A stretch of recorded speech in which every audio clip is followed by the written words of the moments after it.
എല്ലാവർക്കും enrouteന്റെ പുതിയൊരു വീഡിയോയിലേക്ക് സ്വാഗതം. കുറേ നാളുകൾക്ക് ശേഷമാണ് നമ്മുടെ ചാനലിൽ ഒരു പുതിയൊരു വീഡിയോ അപ്ലോഡ് ചെയ്യാൻ പോകുന്നത്. എൻ്റെ ജോലിയുടെ സാഹചര്യങ്ങളൊക്കെ കൊണ്ട് എനിക്ക് പുതിയ വീഡിയോസ് ഒന്നും അപ്ലോഡ് ചെയ്യാൻ പറ്റിയിരുന്നില്ല. അറിയാലോ, കോവിഡിൻ്റെ സിറ്റുവേഷൻ കാരണം കറക്റ്റായിട്ട് ലീവൊന്നും വരാൻ പറ്റത്തില്ല. സോ ഇപ്പോൾ എന്തായാലും ഞാൻ നാട്ടിലാണ് ഉള്ളത്. അപ്പോൾ ഫാമിലിയായിട്ട് ചെറിയ ട്രിപ്പുകളൊക്കെ പ്ലാൻ ചെയ്യുന്നു. അതൊക്കെ അപ്ലോഡ് ചെയ്യാമെന്ന് വിചാരിക്കുന്നു. എന്തായാലും ഇത്രയും നാൾ എന്നെ സപ്പോർട്ട് ചെയ്ത എല്ലാവർക്കും നന്ദി. നമ്മുടെ ഫാമിലിയുള്ള എല്ലാവർക്കും നന്ദി പറയുന്നു. അപ്പോൾ പുതിയ വീഡിയോകളൊക്കെ എല്ലാവരും കാണുക. ഇന്ന് ആക്ച്വലി ഞങ്ങളുടെ പ്ലാൻ എന്താണെന്ന് വെച്ചാൽ ചെറിയൊരു ഔട്ടിംഗ് ആണ്. ചെറായി ഒരു ഹോട്ടൽ ബുക്ക് ചെയ്തിട്ടുണ്ട്. അപ്പോൾ ഇന്നത്തെ ആ ഹോട്ടലിൻ്റെ കാര്യങ്ങളും അതുപോലെ അടുത്ത റേറ്റും, പിന്നെ അത് ചെറായി ആയതുകൊണ്ട് തന്നെ ബീച്ച് റിസോർട്ടാണ്, ബീച്ചിനോട് ചേർന്നുള്ള റിസോർട്ടാണ്. അപ്പോൾ അവിടുത്തെ ബീച്ചിലെ കാര്യങ്ങളും അതൊക്കെയാണ് ഇന്നത്തെ വീഡിയോയിൽ ഉൾക്കൊള്ളിക്കാൻ ശ്രമിക്കുന്നത്. സോ ഇതുവരെ തന്ന എല്ലാ സപ്പോർട്ടിനും നന്ദി. നിങ്ങൾ തുടർന്ന് നിങ്ങളുടെ സപ്പോർട്ട് പ്രതീക്ഷിക്കുന്നു. പുതിയതായിട്ട് ആരെങ്കിലും കാണുന്നുണ്ടെങ്കിൽ ചാനൽ സബ്സ്ക്രൈബ് ചെയ്യുക, ബെൽ ബട്ടൺ അമർത്തുക, നിങ്ങളെ സപ്പോർട്ട് ചെയ്യുക. ഇവിടെ നിന്ന് ഇപ്പോൾ എൻ്റെ വീട്ടിൽ നിന്ന് ഏകദേശം ഒരു 2 മണിക്കൂറത്തെ ട്രാവലിംഗ് ഉണ്ട് ചെറായിലോട്ട് ചെല്ലാൻ.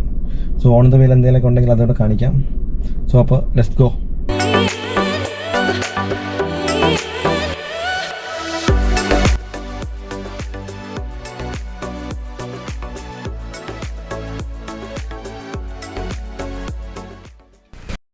ഏതാണ്ട് 1 മണിക്കൂർ കൊണ്ട് ഞങ്ങൾ വൈറ്റിലയിലെത്തി. തൃപ്പൂണിത്തുറയിലെല്ലാം ട്രാഫിക് ജാം പ്രതീക്ഷിച്ചെങ്കിലും ഒന്നുമില്ലായിരുന്നു. പക്ഷേ വൈറ്റിലയിൽ നമ്മൾ ട്രാഫിക് ജാം പ്രതീക്ഷിച്ചതല്ല. കാരണം ഫ്ലൈ ഓവറൊക്കെ വന്ന കാരണം സിഗ്നൽ ആയിരിക്കുമെന്ന് തന്നെ പ്രതീക്ഷിച്ചത്. എന്നാലും അത്യാവശ്യം ജാം ഉണ്ടായിരുന്നു വൈറ്റിലയിൽ. കുറച്ചു നേരം വെയിറ്റ് ചെയ്യേണ്ടേക്ക് വന്നു. എന്നിരുന്നാൽ കൂടി കുഴപ്പമില്ല. അത്യാവശ്യം പണ്ടത്തെ വെച്ച് നോക്കുമ്പം അത്യാവശ്യം വലിയ കുഴപ്പമില്ലാതെ സിഗ്നൽ എല്ലാം ഓപ്പൺ ആവുന്നുണ്ട്. പിന്നെ ഇപ്പോൾ കോവിഡൊക്കെ ആയതുകൊണ്ട് റോഡിലേക്ക് ആളുകൾ വളരെ കുറവാണ്.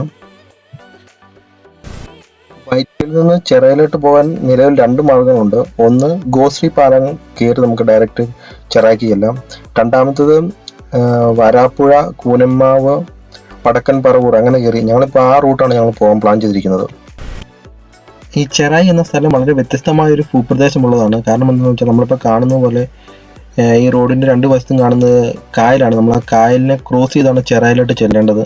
കാരണം ചെറായിയുടെ ഒരു സൈഡ് കടലും ഒരു സൈഡ് കായലുമാണ്. വളരെ വിശാലമായ കടലോരവും വിശാലമായ കായലോരവും ഉള്ളതാണ്. ഈ നമ്മൾ നേരെ ഈ റോഡ് ചെല്ലുന്നത് റൈറ്റിലോട്ട് തിരിഞ്ഞാൽ ചെറായി ബീച്ചാണ്. ആക്ച്വലി മെയിൻ ചെറായി ബീച്ചാണ്. നമ്മളിപ്പം ലെഫ്റ്റിലോട്ട് തിരിഞ്ഞ് നമ്മുടെ ഹോട്ടലിലോട്ടാണ് പോകുന്നത്. മാത്രമല്ല ചെറായി മെയിൻ ബീച്ചിൽ നല്ല ക്രൗഡാണ്.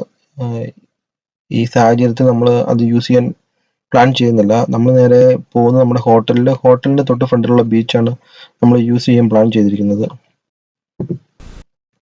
നമ്മൾ booking.com വഴിയാണ് ഹോട്ടൽ ബുക്ക് ചെയ്തത്.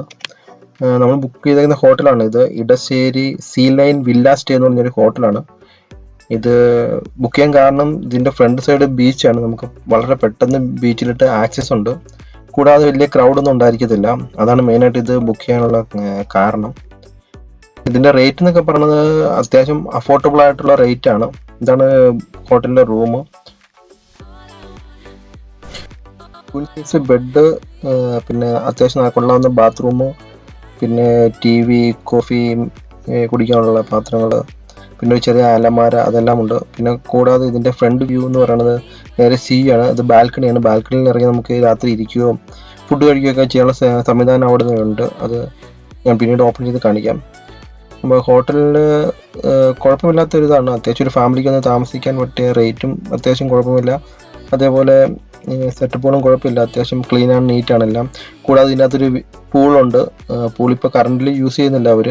കാരണം ഇപ്പോൾ കോവിഡൊക്കെ ആയത് കാരണം യൂസ് ചെയ്യുന്നത് നോർമൽ സമയത്ത് അതെല്ലാം യൂസ് ചെയ്യാവുന്നതാണ്. കൂടാതെ ഇതിൻ്റെ ഫ്രണ്ടിൽ നിന്നുള്ള ടോപ്പിൽ നിന്നുള്ള വ്യൂ കറക്റ്റ് നേരെ കടലിലോട്ടുള്ള വ്യൂ ആണ്. അതുപോലെ ഇതിൻ്റെ ബാക്ക് സൈഡിൽ നിന്നുള്ള വ്യൂ നേരെ കായൽ വ്യൂ ആണ്. നമുക്ക് ഈ പൂളിനോട് ചേർന്നുള്ളത് കായലാണ് കാണുന്നത്. നമുക്ക് ആ കായൽക്കരയിൽ പോയി ഇരിക്കാനും ഈവനിങ് സമയമെല്ലാം സ്പെൻഡ് ചെയ്യാനും സാധിക്കും. നല്ലൊരു ആംബിയൻസ് ആണ് അവിടെ ഉള്ളത്.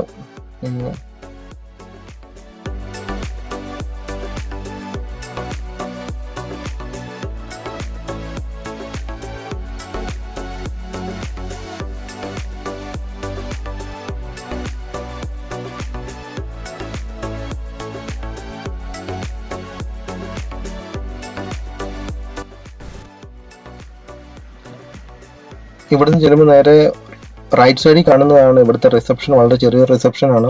അതുപോലെ ലെഫ്റ്റ് സൈഡിലാണ് ഇവിടുത്തെ റെസ്റ്റോറൻ്റ് ഉള്ളത്. നമുക്ക് ബ്രേക്ക്ഫാസ്റ്റ് ഇതിൻ്റെ കൂടെ ഇൻക്ലൂഡഡ് ആണ്, കോംപ്ലിമെൻ്റ് ആയിട്ട് കിട്ടുന്നതാണ് ബ്രേക്ക്ഫാസ്റ്റ്.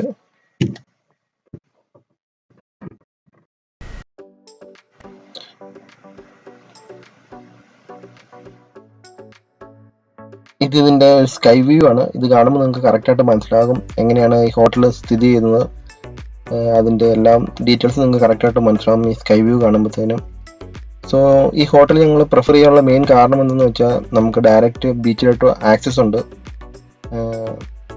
നമുക്ക് എപ്പോൾ വേണമെങ്കിലും ബീച്ചിലോട്ട് പോകാം. അതുപോലെ നമുക്ക് ഡ്രസ് ചേഞ്ച് ചെയ്യണമെങ്കിൽ എപ്പോൾ വേണമെങ്കിലും തിരിച്ച് കയറുമോ. വലിയ ക്രൗഡും അല്ല ഈ സ്ഥലം. അതുകൊണ്ടാണ് ഞങ്ങൾ മെയിനായിട്ട് ഇത് പ്രിഫർ ചെയ്യുന്നത്. കുട്ടികളും ഫാമിലിയായിട്ടൊക്കെ പോകുമ്പം നമുക്കിങ്ങനെയുള്ള റെസ്റ്റോറൻറ്റ് കൂടിയ ഹോട്ടലുകൾ ബുക്ക് ചെയ്യുകയാണെങ്കിൽ നമുക്കത് വളരെ ഉപകാരമായിരിക്കും. ഞങ്ങൾ നല്ലപോലെ എന്തായാലും എൻജോയ് ചെയ്തു. ഇത് വളരെ നേരം ബീച്ചിൽ സ്പെൻഡ് ചെയ്തു. സോ നിങ്ങൾക്കും പോകുന്ന സമയത്ത് ഈ ഹോട്ടൽ അല്ലെങ്കിൽ ഇതിന് നിയറസ്റ്റ് ആയിട്ടുള്ള പല ഹോട്ടലുകളുണ്ട്. അതങ്ങനെ നോക്കി നിങ്ങൾക്ക് ചൂസ് ചെയ്യാവുന്നതാണ്.